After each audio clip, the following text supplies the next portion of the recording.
Bismillahirrahmanirrahim. Assalamualaikum warahmatullahi wabarakatuh. Alhamdulillahilladzi khalaqal insana min dzakari wal untha. أشهد أن لا إله إلا الله وحده لا شريك له وأشهد أن سيدنا محمدا عبده ورسوله اللهم فصل وسلم وبارك على سيدنا محمد وعلى آله وأصحابه أجمعين أما بعد. Bapak Ibu hadirin jemaah yang dimuliakan Allah, kembali kita berserah diri kepada Allah Subhanahu wa Ta'ala, seraya bersyukur atas segala curahan nikmat rahmat yang masih Allah berikan kepada kita sampai detik ini. Banyak nikmat yang sudah kita rasakan dalam kehidupan ini, banyak sudah limpahan nikmat Allah yang Allah curahkan kepada kita, sehingga tak satu pun manusia yang mampu untuk menghitung berapa jumlah, berapa banyak nilai nikmat yang Allah sudah berikan kepada kita. Apakah itu nikmat lahiriah atau terutama sekali nikmat batiniah. Karenanya satu bukti kesyukuran kita kepadanya dengan melaksanakan tugas dan kewajiban kita sebagai hamba. Selawat dan salam kembali kita mohonkan kepadanya, semoga senantiasa Allah curahkan kepada arwah Nabiuna Muhammad sallallahu alaihi wasallam. InsyaAllah mudah-mudahan kita yang hadir, kita yang ada di dalam majlis, di dalam rumah Allah yang mulia ini terutama, semoga kita termasuk pengikut syariat ajaran agama beliau yang mendapatkan syafaat daripadanya kelak di hadapan Allah Subhanahu wa Ta'ala. Amin, Allahumma amin. Bapak Ibu hadirin yang dirahmati Allah, ada sebuah hadis, dan hadis ini cukup tenar. Idza mata ibnu Adam inqata'a amaluhu illa min salasin. Apabila mati anak Adam itu, maka terputuslah segala amalnya. Illa min salasin, kecuali hanya 3 perkara. Mana itu yang 3 perkara? Shadaqatun jariyah. Ini yang pertama, sedekah yang pahalanya mengalir terus. Kedua, ilmu yang tafa'u bih, ilmu yang bermanfaat. Mana ilmu yang bermanfaat itu? Yang pertama adalah ilmu yang diamalkan, yang kedua adalah ilmu yang diajarkan. Diamalkan dan diajarkan, itulah dia ilmu yang bermanfaat. Dan yang ketiga, waladun soleh, anak yang soleh. Waladun soleha wa yad'ulah, anak yang soleh yang mampu mendoakan kedua orang tuanya. Baik Bapak Ibu hadirin, maka untuk mengisi kekosongan kita pada kesempatan hari ini, mengisi kegiatan i'tikaf kita di rumah Allah ini, kita coba saling belajar, mengkaji, mendalami ilmu, yaitu tentang hubungan orang tua dengan anak, atau pertolongan anak terhadap orang tua di akhirat kelak. Tadi hadis sudah kita bacakan di awal, yang bagian ketiganya, waladun salih wa yad'ulah, anak yang soleh yang mampu mendoakan kedua orang tuanya. Di dunia ini kita dituntut untuk menciptakan anak dan generasi muda kita yang soleh solehah. Wajib, harus, dan merupakan salah satu tugas berat bagi kita sebagai orang tua. Dan hal ini termaktub, tertuang di dalam Al-Quran, dalam surah At-Tahrim ayat 6. Bismillahirrahmanirrahim. Ya ayyuhalladzina amanu qu anfusakum wa ahlikum nara wa quluha an-nas wal hijaratu 'alayha malaikatun ghiladun shidada la ya'suna allaha ma amarahum wa yaf'aluna ma yu'marun. At-Tahrim ayat 6.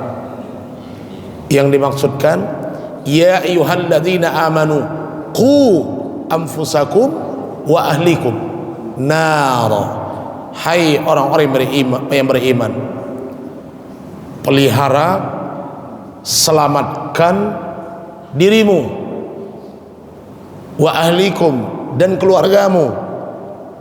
Keluarga yang dimaksudkan di situ terutama keluarga dekat, dan salah satu diantaranya adalah anak.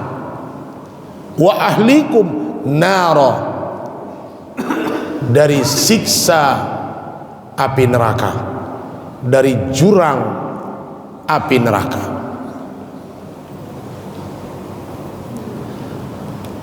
Kalau kita punya anak kecil, di belakang kita bakar sampah, belakang rumah ada api, kita cukup bilang sama anak, jangan ke belakang nak ya, di belakang ada api, mama atau ayah baru bakar sampah. Enak, cuman dibilangin aja. Tapi qu anfusakum wa ahlikum nara, memelihara, menyelamatkan anak dari siksa api neraka, tidak cukup dengan dibilangkan saja. Cukup kita bilang, nak, jangan mau masuk neraka ya. Nggak cukup. Nanti di padang mahsyar, nanti di akhirat, jangan masuk ke dalam neraka ya nak. Nggak bisa. Tapi kata ku di situ, pelihara, selamatkan, luas. Di samping membilangkan, mengingatkan, yang tidak kalah pentingnya, kita benahi mereka, kita bekali mereka, kita persiapkan mereka supaya mereka bisa menyelamatkan diri sendiri dari api neraka.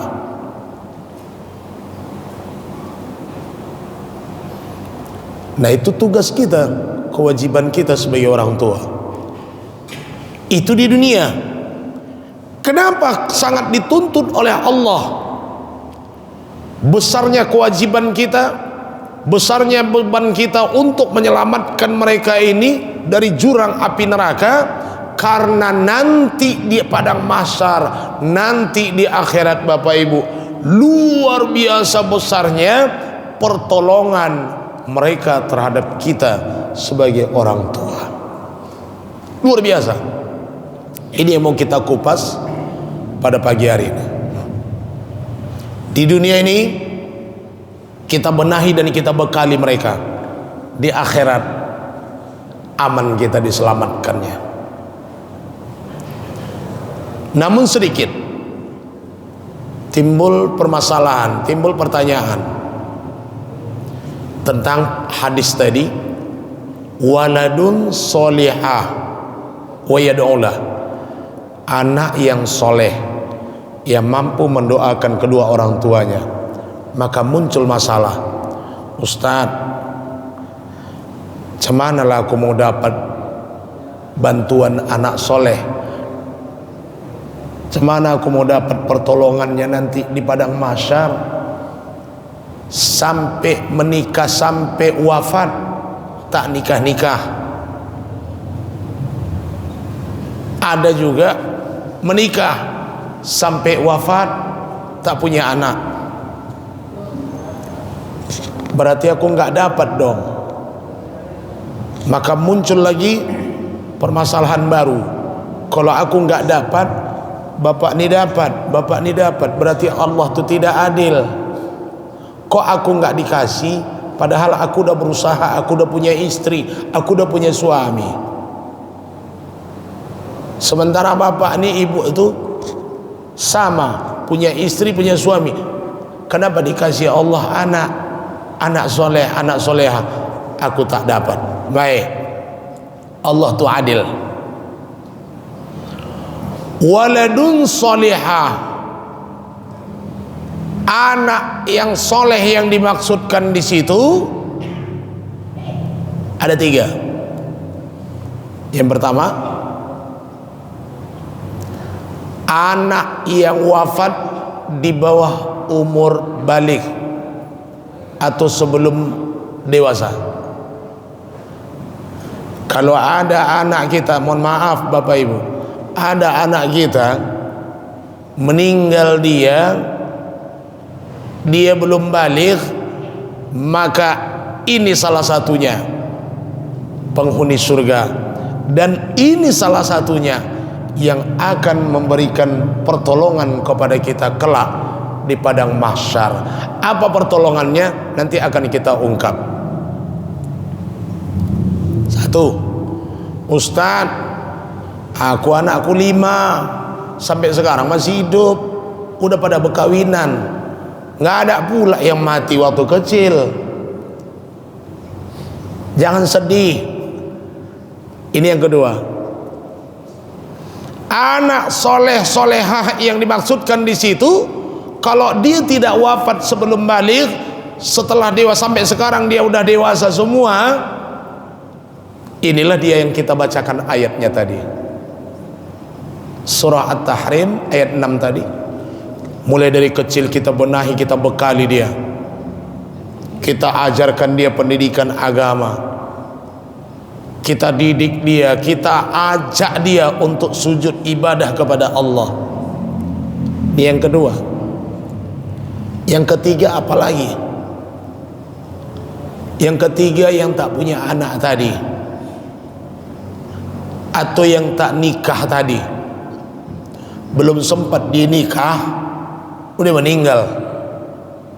Ada juga sudah menikah 3 tahun, 5 tahun, 10 tahun, 15 tahun. Karena ada itu kayak gitu ya Pak ya Bu. Ada belasan puluhan tahun udah menikah tapi tak dikaruniai anak. Kalau macam di lagu itu kan 10 tahun, ya kan? 10 tahun katanya tak punya anak. Maka inilah yang ketiga ini, kepada kita yang masuk yang nomor 3, kita belum menikah atau kita sudah menikah tapi tak punya dikaruniai anak. Namun ketika kita menyelamatkan seorang anak, bukan anak kita, kita menyelamatkan seorang anak, kita nafkahi dia, kita berikan pendidikan agamanya, kita jadikan dia menjadi anak soleh, maka doanya berlaku untuk kita. Ketika dia berdoa, Rabbighfirli wa liwalidayya warhamhuma kama rabbayani shaghira, maka doanya itu kita tetap dapat, kita kebahagiaan. Bukan hanya ayah emaknya yang melahirkan dia, ayahnya, ayah kandungnya, bukan hanya itu saja, tapi kita termasuk di dalamnya. Selesai. 3 anak soleh itu. Nah sekarang pertanyaannya, kita tanya diri kita, 3 ini salah satunya aku dah ada belum nih ya? Yang pertama, anakku tadi meninggal sebelum balik, lewat, tak dapat nomor 1. Nomor 2, kita yang jawab sendiri. Kalau tak ada nomor 1, nomor 2, yang nomor 2 ini adanya anakku tapi tak ada yang soleh, disuruh sholat menyalah, kita ambil nomor 3. Inilah yang dimaksudkan hadis itu Bapak Ibu, waladun soleh. Maka selain amal ibadah yang kita berbuat selama hidup di dunia, inilah yang bakal menolong kita nanti. Salah satu di antara yang 3 itu tadi adalah anak yang soleh. Di dalam sebuah hadis kudusi, Allah subhanahu wa ta'ala nanti di padang mahsyar terjadi dialog dengan kelompok anak-anak. Itu dalam hadis kudusi, yaqulullahu ta'ala yawmal qiyamati lil wildan. Allah berkata pada hari kiamat nanti kepada anak-anak. Apa kata Allah? Udkhulul jannah. Hei anak-anak, silahkan kalian masuk ke dalam surga. Fayaqulun, maka anak-anak ini akan berkata, ya Rabb, ya Tuhan kami, hatta yadkhula abauna wa ummahatuna. Ya Rabbi, hai Tuhan kami tidak mau masuk dalam surga sampai nanti ayah kami masuk dan mama kami. Allah Maha tahu, ayah maknya calon neraka rupanya. Belum dijawab sama Allah, tapi Allah tetap mendesak. Fayatuna fayaqulullah, anak-anak ini mendekati pintu surga tapi tidak mau masuk ke dalamnya. Fayaqulun, maka Allah berkata lagi, mali arahum muhbantiin udkhulul jannah. Apa yang membuat anak-anak ini tidak mau masuk ke dalam surga? Udkhulul jannah, silahkan kalian masuk. Fayaqulun, maka anak-anak ini akan tetap berkata, ya Rabb, ya Rabb, abauna, ya Allah, bagaimana ayahku sama mamaku?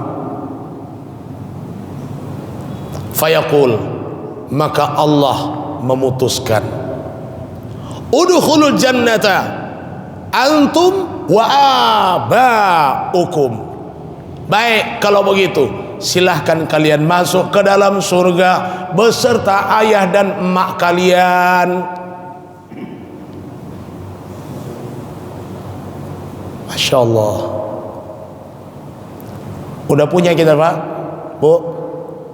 Udah berapa Bu? Udah berapa? Waladun solih kita itu udah berapa? Udah berapa anak kita kalau dia laki-laki? Udah berapa anak kita yang laki-laki? Udah bisa baca Quran, sholat udah bisa, sholat jenazah udah bisa jadi imam, bisa imam sholat jenazah. Udah berapa anak kita yang laki-laki? Kalau belum, ayo kita persiapkan itu.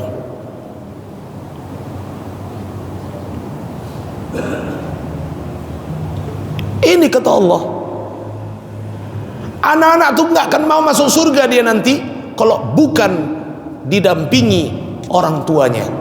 Kita lihat itu.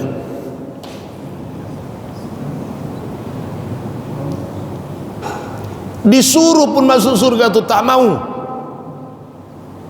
Ayahku mana? Mama aku mana? Kami tak mau masuk surga. Kami mau kalau ayah mak kami masuk juga.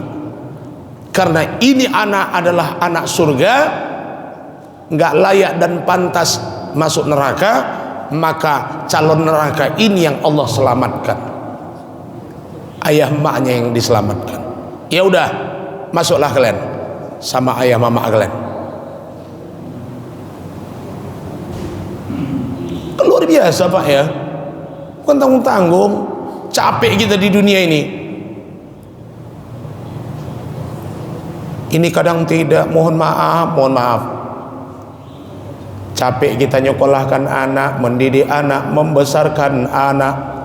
Ada orang tua menuntut anaknya, kalau sudah kerja nggak usah kawin-kawin, nafkahi dulu ayah sama mama.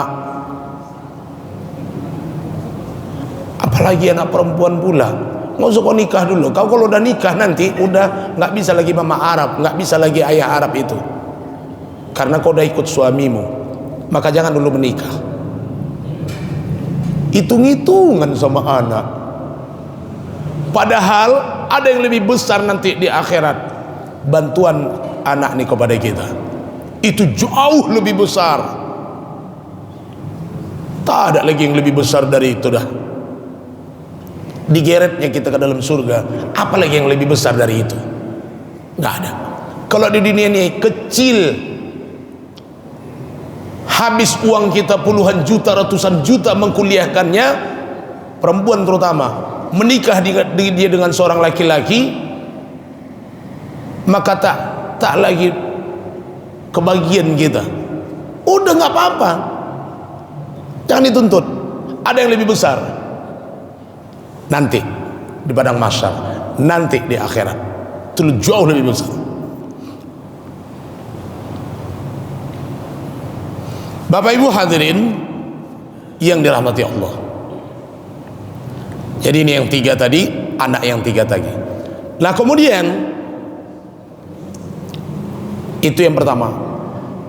Apalagi yang akan kita peroleh nanti di hari kiamat? Bapak Ibu, ada beberapa fase kiamat itu nanti. Dan salah satu di antaranya nanti akan muncul anak kita itu. Kita tengok ada 8 fase. Pertama, setiap manusia akan dibangkitkan dari kuburnya masing-masing. Yaumul ba'si, hari berbangkit. Mulailah itu. Seluruh manusia akan bangkit dari kuburnya tanpa kecuali, termasuk kita, termasuk anak kita itu nanti. Setelah dikumpulkan, masuk yang kedua. Masing-masing orang, masing-masing manusia akan digiring ke satu tempat. Siapa yang menggiring? Malaikat Zabaniyah. Siapa itu malaikat Zabaniyah? Itulah tadi dalam surah At-Tahrim ayat 6 tadi. Malaikatun ghilazun syidad, malaikat-malaikat yang bengis, sadis. Sesadis apa sih malaikat Zabaniyah itu? Tapi malaikat ini kejam, sadis terhadap orang yang jahil.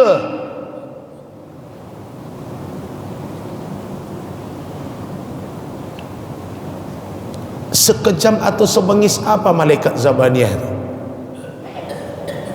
Kalau ibu-ibu pernah nengok bapak tuh jumpa tikus mati, kayak mana bapak tuh ngangkatnya, buangnya? 2 tangan, 2 jari, 2 jari pegang ekornya, dibuang. Kira-kira begitulah malaikat Zabaniyah. Dipegang rambutnya, digeret. Kalau manusianya itu manusia yang jahil, yang banyak dosa. Ini proses yang kedua. Masing-masing manusia akan digiring oleh malaikat Zabaniyah ke satu tempat. Mana itu? Padang mahsyar. Mungkin dari kanak-kanak, dari kita sekolah, sekedar bayangan, atau pernah kita belajar, pernah kita dengar gambaran padang mahsyar itu kayak mana. Padang mahsyar itu adalah satu tempat di mana seluruh manusia akan dikumpulkan di situ, ya, berdesak-desakan, tak tahu mana kawan mana lawan, mana ayah mana mama, mana saudara kandung, semua di situ kumpul menunggu giliran. Itu di padang mahsyar. Proses atau fase yang ketiga.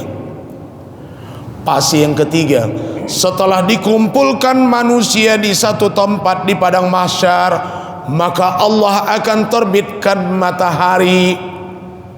Matahari itu terbit sangat dekat dari ubun-ubun. Dan pada saat itu Bapak Ibu, manusia kita akan merasakan lapar, yang laparnya itu belum pernah kita mengalami selapar itu. Haus, dahaga yang belum pernah kita rasakan, luar biasa hausnya pada saat itu. Belum pernah kita rasakan di dunia. Itulah yang akan kita jalani nanti di padang mahsyar. Nah, pada saat itulah Bapak Ibu, kita lagi laparnya, lagi hausnya, tiba-tiba datang kelompok anak-anak bawa minum masing-masing, bawa minum, mencari ayahnya dan emaknya. Tahu dia itu mana ayahnya? Udah pasti tahu dong, anak soleh. Dia bawa minum, didatanginya kita, Pak, ayahnya. Ayah haus, ini minum, silahkan ayah minum. Dijumpainya bu kita, mamanya, mama, ini minum. Sekali kita minum air yang dibawanya, maka tidak akan pernah kita mengalami lapar dan haus selama kita berkumpul di padang mahsyar itu. 2, ini luar biasa, ini pertolongan anak nih. Maka jangan pernah berkira-kira, Bu, Pak, ini anak mau masuk pesantren, mau anak tuh udah semangat, nggak usah masuk pesantren naik. Kenapa, Mak? Mahal kali. Aduh ya Allah. Kemarin ada tetangga saya, pernah pun saya ajari anak tuh mengaji malam. Saya tak tahu, rupanya udah tamat SD, masuk ke pesantren Amplas. Masuk ke pesantren Amplas. Rupanya dia udah ke tempat saya ngajar, ke Islamic Center. Dia nggak berani cerita, tapi dia cerita sama istri saya. Dia cerita, awak udah ke Islamic, Bu, mahal rupanya situ. Jadi kemana anakmu? Amplas. Belum sampai sebulan di amplas di pesantren, udah datang telepon pengasuhan. Bu, ibu datang kemari. Ini anak ibu udah 3 hari 3 malam tak mau makan. Lu kok bisa? Nggak mau dia bu makan, dia minta pulang. Padahal itu anak yang minta masuk pesantren. Nah ini contoh, artinya apa? Kalau ada anak dia minta, dia semangat, Allah tidak akan pernah sia-siakan itu. Jangan pernah kita bilang, nggak usah nak, mahal, uang masuknya berapa, bulanannya berapa, dari mana kita dapat duit. Itu kan bukan kajian kita manusia, tapi itu adalah kajian Allah. Mau dari mana uang masuk dia, mau dari mana nanti uang bulanan dia, itu munculnya dari tangan ayahnya dan tangan mamaknya. Tapi gaji ayahnya cuma dikit, nggak usah dihitung. Allah kasih jalan. Tapi kita yang belajar dalam surah At-Talaq ayat 2 dan 3, ya, wa may yattaqillaha yaj'al lahu, ibu hafal kali ini ayat 1000 dinar, wa may yattaqillaha yaj'al lahu makhraja wa yarzuqhu min haitsu la yahtasib. Sampai situ aja udah jelas. Siapa orang yang bertakwa kepada Allah, maka Allah akan berikan jalan keluarnya, dan Allah akan datangkan rezeki kepadanya dari jalan yang tidak disangka-sangka. Masa iya kita mau menyelamatkan anak yang soleh, Allah tidak kasih jalan, Allah tidak mudahkan urusan kita? Tidak. Itu dia. Saya kadang-kadang kasihan nengok anak di luar sana, udah SMP nggak bisa baca Quran, nggak bisa sholat, udah kadang pun SMA tidak mampu baca Quran, disuruh sholat berantakan, ditanya sholat jenazah tak ngerti. Anak laki-laki, sedih saya. Kalau mati ayahmu nanti, tak bisalah kau nyolatkannya dalam hati saya. Ruginya lah orang tuamu punya anak, sedih kita. Tapi kalau anak kita masih kecil SD, baca Qurannya bagus,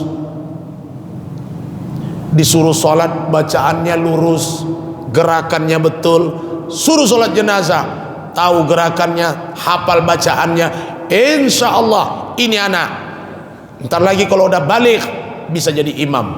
Meninggal ayahnya, dia mengimaminya, meninggal mamanya, dia mengimaminya. Itulah pertolongan anak kepada kita. Fase yang kelima, udah kumpul di padang mahsyar, kita udah nggak haus lagi, kita udah nggak lapar. Kenapa? Karena kita didatangi anak soleh, anak kita. Di antara yang 3 tadi. Yang kelima, dimulailah hisab dengan menerima catatan harian kita. Selama hidup di dunia, catatan kita yang dicatat oleh 2 malaikat, malaikat Raqib dan malaikat Atid. Berapa banyak catatan pahala kita, Bu, Pak? Berapa banyak catatan dosa kita selama kita terhitung dari mulai balik, mulai dewasa sampai sekarang? Kita sendiri nggak ingat, andaikan pakai kalkulator nggak terhitung banyaknya, tapi 2 malaikat ini ada catatannya. Nanti di padang mahsyar akan dikasihkan ke kita. Datang malaikat memberikan catatan itu. Datang malaikatnya dari kiri. Ini adalah pertanda buruk. Kenapa? Kalau dari kiri itu artinya catatan malaikat Atid paling banyak. Tapi kalau datangnya dari kanan, itu artinya catatan malaikat Raqib yang paling banyak. Malaikat Raqib pencatat amal baik. Kalau dapat datangnya dari depan, itu juga pertanda baik. Coba kalau datangnya dari belakang. Kalau kita di dunia manusia itu kan namanya gak sopan itu. Ngasih dari belakang, itu pertanda buruk. Itu fase yang kelima. Keenam, setelah dihisab, dilakukanlah mizan. Mizan itu apa? Pertimbangan, ditimbang. Penimbangan amal baik dan amal buruk.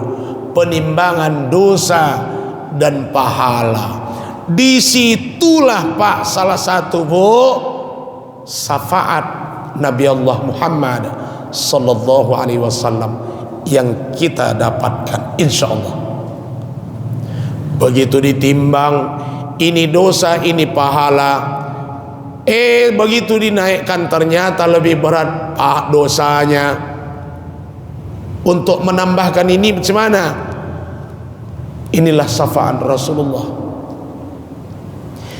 Rasulullah datang, ini umatku, ini pengikutku, ini manusia yang melakukan syariatku, ini orang sering berselawat kepadaku, maka ini akan ditambahkan dengan terompahnya Nabi.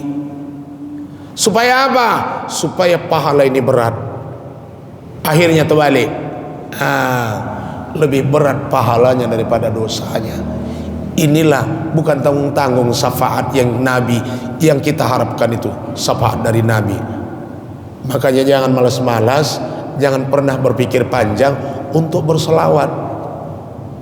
Setiap kita dengar Nabi Muhammad sallallahu alaihi wasallam, kita ikuti, sallu alaihi paling tidak selawat. Itu pasti yang keenam. Ketujuh, meniti sirat, siratal mustaqim.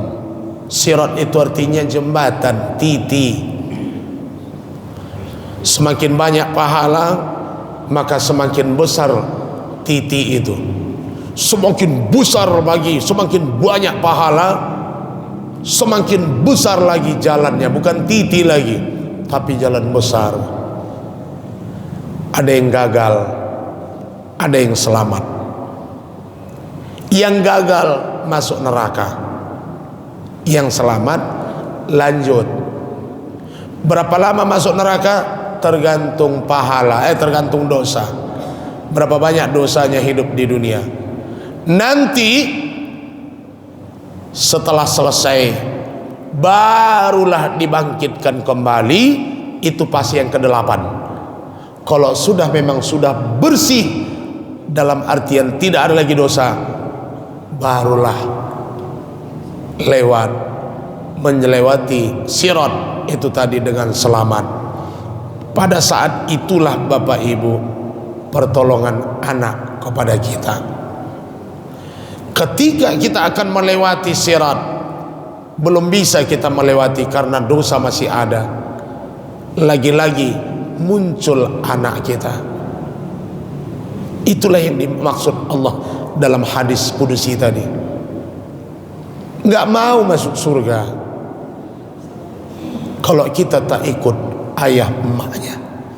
Oleh karenanya Bapak Ibu hadirin jemaah sekalian, mari kita bekali anak-anak kita yang hari ini Pak Bu, luar biasa tantangannya. Kita tengok anak-anak sekarang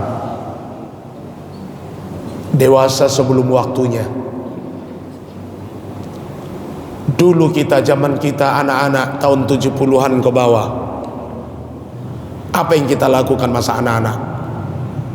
Kalau anak perempuan main karet, itunya taunya dia.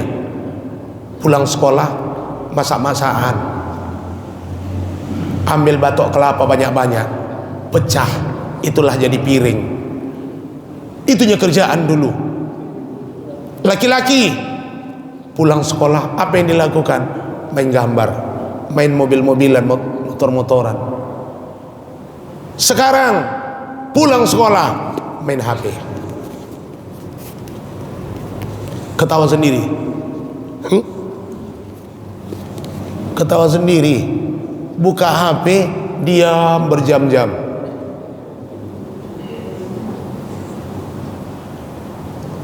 Itulah anak sekarang yang ditengoknya di luar nalar atau di luar jangkauan akal anak-anak. Rusak kalau tidak dibekali dengan ilmu agama, kalau tidak kita kontrol terus, kita kawal anak-anak kita ini, habis kita, tergilas zaman. Bapak Ibu hadirin rahimakumullah, mudah-mudahan kita mampu mendidik, mengarahkan, membekali anak-anak kita menjadi anak solehah, anak soleh. Di antara yang tiga ini tadi, salah satunya bisa kita peroleh, insya Allah itu tadi Bapak Ibu, kita bisa ditolong sama anak, diselamatkan anak nanti di padang mahsyar. Amin ya rabbal alamin. Ini saja yang dapat saya sampaikan, mudah-mudahan bermanfaat bagi kita semua. Billahi taufiq wal hidayah. Wassalamualaikum warahmatullahi wabarakatuh. Bapak Ibu, ada yang mau menanyakan? Baik, silakan. Ada kita tema. Ada.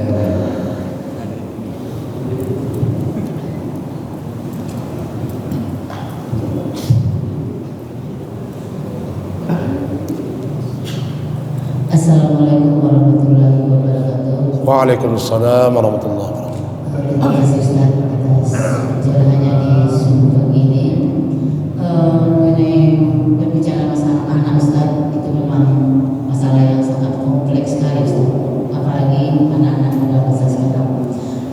Cuma sekarang Ustaz, yang ingin saya tanyakan sebenarnya Ustaz, perbuatan manusia ini kadang ada yang baik dan kadang juga ada yang jahat Ustaz. Bagaimana Ustaz kalau seandainya anak yang dilahirkan itu anak dari perbuatan terlarang, kemudian anak tersebut meninggal, orang tuanya belum sempat menikah. Nah, apakah anak tersebut bisa membantu ayahnya merantau? Apakah dia anak itu juga dikatakan dengan anak surga? Itu yang pertama Ustaz. Yang kedua Ustaz, juga mengenai masalah anak tadi. Kapan anak tersebut bisa dikatakan anak surga? Yang masa dalam kandungan emaknya itu pada masa usia berapa gitu Ustaz? Apakah karena kan gini Ustaz, ada yang pada masa usia kandungan emaknya 3 bulan keguguran, atau kadang ada yang usia kandungannya 5 bulan boleh dikatakan anak dalam masa prematur keguguran. Apakah itu bisa dikatakan anak surga dan kelak nanti akan membantu ayah emaknya? Assalamualaikum warahmatullahi wabarakatuh. Waalaikumsalam warahmatullahi wabarakatuh. Baik, langsung saja Bu ya, kita jawab dulu mumpung ingat pertanyaannya. Ada 2 pertanyaan Ibu ini. Yang pertama, anak lahir di luar nikah, wafat sebelum balik, gitu. Apakah yang pertama, apakah anak ini anak surga, dan apakah berlaku doanya untuk ayah emaknya? Baik. Anak, kalaupun ada istilah kita bilang anak zina, itu betul. Anak zina artinya anak yang lahir karena zina. Pertanyaannya, apakah anak ini dibebani dosa perzinahan ayah emaknya? Tidak. Anak ini tidak dibebani anak dosa ayah emaknya tentang zina itu, tidak.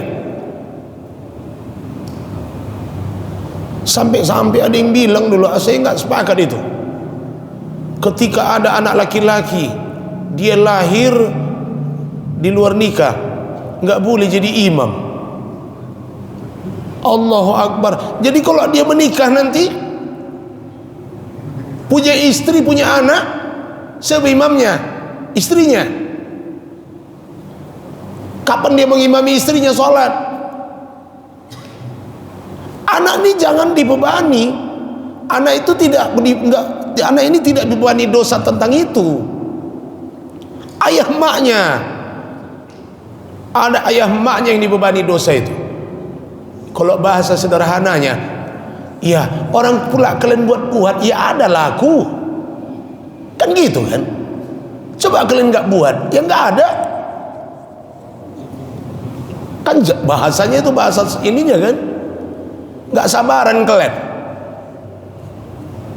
Satu. Yang kedua, doanya berlaku nggak sama emaknya? Insya Allah. Karena ini anak-anak soleh. Anak soleh itu dia wafat, ya. Kata anak kecil itu di sini termasuklah anak yang meninggal keguguran. Itu termasuk. Dia ini kan meninggal masa kecil, itu anak soleh. Sungguh pun dia muncul ke bumi ini karena perilaku yang seperti itu urusan orang tuanya. Tapi ini tetap anak soleh. Kalau ini tidak berlaku doanya, Rabbighfirli wa liwalidayya warhamhuma kama, ya ini kan baru ini dikatakan bolehlah kalau ini bisa dikatakan Allah itu tidak adil. Perkara dia lahir dari mana itu lain cerita.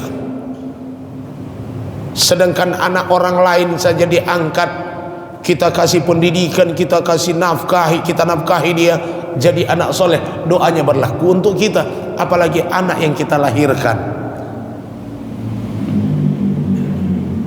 Tuh ya. Jadi batasannya itu, ya, ada proses, 4 proses ya. Pertama nutfah, yang kedua mudghah, yang ketiga alaqah. Ini proses penciptaan manusia itu. Kalau sudah dia menjadi alaqah tapi tak jadi janinnya itu tak jadi, itulah yang disebut dengan keguguran tadi, jatuh, maka ini sudah termasuk. Karena kalau sudah alaqah itu, kalau di dalam surah Al-Mu'minun ayat 13 itu dia sudah tulang dibalut daging. Fase ketiga itu udah ditulang dibalut daging. Tapi kalau dia masih berbentuk nutfah, kalau itu belum. Tapi kalau sudah berbentuk daging, apalagi tulang dibalut daging, itu sudah, insya Allah. Tuh ya. Makasih. Silakan Pak.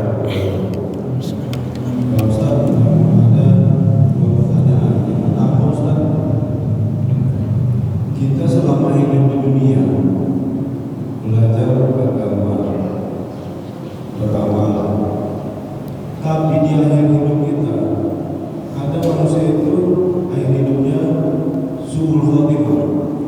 Iya. Nah, yang jadi pertanyaan saya, di manakah letak tentu Allah itu tadi? Ntar kita udah berusaha, Ustaz, ya kan? Supaya kita tidak suul khotimah. Kita mau berusaha supaya husnul khotimah gitu. Tapi ketentuan Allah itu semua yang ada di dunia ini udah ketentuan Allah gitu. Itu yang pertama. Yang kedua, kalau kita punya anak yang soleh, kemudian pasti semua kita ini juga termasuk yang soleh itu, Ustaz. Kenapa bilang? Karena kita dari keturunan orang tua kita kan gitu. Insya Allah, ya. Nah, jadi pertanyaan saya, kalaulah dia sudah kita bekali dengan agama, ternyata keturunan orang tidak, kan gitu, Ustaz. Itu gimana pula dengan usaha dan jeripayah kita? Terima kasih. Baik. Makasih Pak. Ada 2 pertanyaan. Yang pertama tentang husnul khotimah dan su'ul khotimah. Memang iya betul, ada manusia ini baik di awal buruk di akhir. Ada buruk di awal baik di akhir. Itulah yang dibilang mantan preman, mantan ustad. Kalau mantan preman itu bagus, yang jelek mantan ustadz. Dulunya ustadz, sekarang preman. Tapi kalau mantan preman, oh itu bagus. Dulunya preman, sekarang ustadz. Jadi bagaimana itu ustadz? Ketentuan Allah itu. Kita tetap kembali kepada Al-Quran. Allah tidak akan merubah nasib seseorang sebelum manusianya itu berupaya merubahnya. Di waktu kecil dia baik, sampai dewasa baik, sampai usia 30 tahun masih bagus, soleha.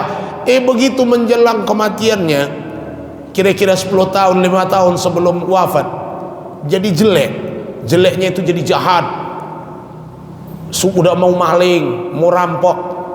Kembali kepada ayat tadi, kenapa dia mau?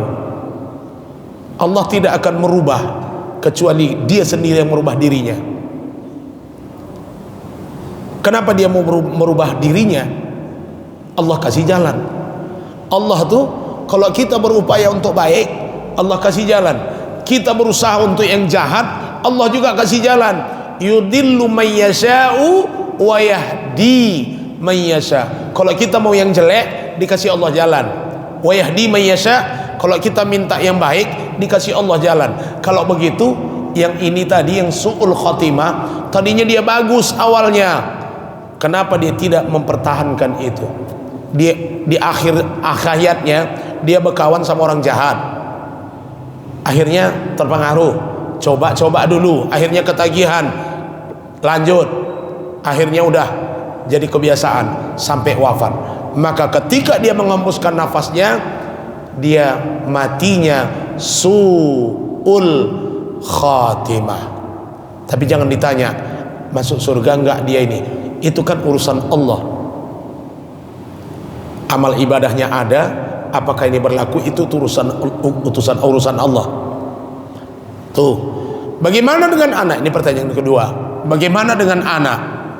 Kita sudah berusaha dari kecil, dari usia 3 tahun, 2 tahun bahkan, kita tak pergi kita ke masjid gara-gara sholat, supaya kita sholat di depan dia. Jarang kita ke masjid supaya kita bersolat berjamaah di rumah. Kita lah bapak ayahnya dengan emaknya, supaya anak ini nampak. Kalau kita sholat di masjid, anak ini nggak nampak kalau kita sholat. Tujuannya mendidik. Sholat kita di masjid dari kecil, makin tua dia makin besar, 5 tahun, 6 tahun sekolah, kita ajak ke masjid, mau, bagus, sholat baik. Sekolah tamat SD, kita tanya mau masuk mana? Mau masuk SMP? Nggak mau, masuk pesantren. Kita masukkan pesantren. Selesai 4 tahun, 6 tahun tamat dari pesantren. Alhamdulillah, tahu semua. Baca Qur'annya bagus, sholatnya baik, bagus, sholat jenazah pun udah bisa. Tapi ternyata di usia menjelang wafatnya, atau setelah dia menikah mungkin, atau mungkin bahkan udah punya anak, berubah. Sholat pun udah tak sholat, makin parah. Puasa Ramadan pun tidak lagi, makin parah. Tingkahnya pun udah agak lain. Bukan tidak mungkin, banyak yang kayak gitu, alumni pesantren tapi preman, sampai dia wafat tidak berubah. Su'ul khotimah. Bagaimana dengan kita Ustaz, orang tuanya? Itu kita udah berupaya Pak. Yang pertama, berdosakah kita terhadap Allah tentang anak ini? Kita tidak berdosa lagi, karena kita sudah berupaya semaksimal mungkin. Bahkan buktinya udah sampai jadi. Pertanyaan kedua, ini bisa nggak nolong kita nanti? Kalau dia wafatnya su'ul khotimah, berarti dia bukan anak soleh. Selesai. Gitu Pak. Mudah-mudahan ada yang lain, bukan dia aja. Masih ada mungkin anak kita yang lain. Nah, makanya Pak, kalau anak kita 4, anak pertama gagal, anak kedua gagal, anak ketiga kita usahakan, anak keempat lebih kita upayakan lagi. Nggak apa-apa, 2 gagal tapi yang 2 jadi, insya Allah. Makasih, gitu Pak ya.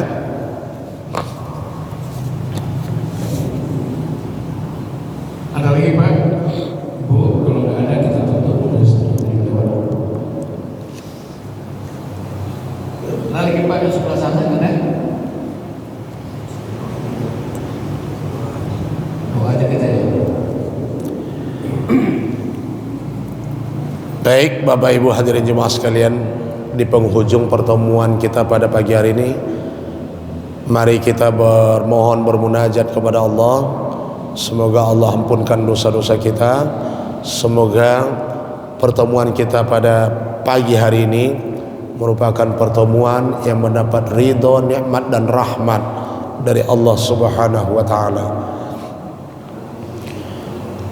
A'udzu billahi minasy syaithanir rajim. Bismillahirrahmanirrahim. Alhamdulillahi Rabbil Alamin. Wassalatu wassalamu ala ashrafil anbiya'i wal mursalin wa ala alihi wa ashabihi rasulillahi ajma'in. Allahumma ighfir lana dhunubana wa liwalidayna warhamhuma kama rabbayana saghira. ولجميع المؤمنين والمؤمنات والمسلمين والمسلمات الأحياء منهم والأموات برحمتك يا أرحم الراحمين. اللهم أنزل الرحمة والنعمة والصحة والعافية والمغفرة علينا يا الله يا رحمن يا رحيم يا شفاء يا غفار. اللهم اجعل جمعنا هذا جمعا مرحوما وتفرقنا من بعده تفرقا معصوما.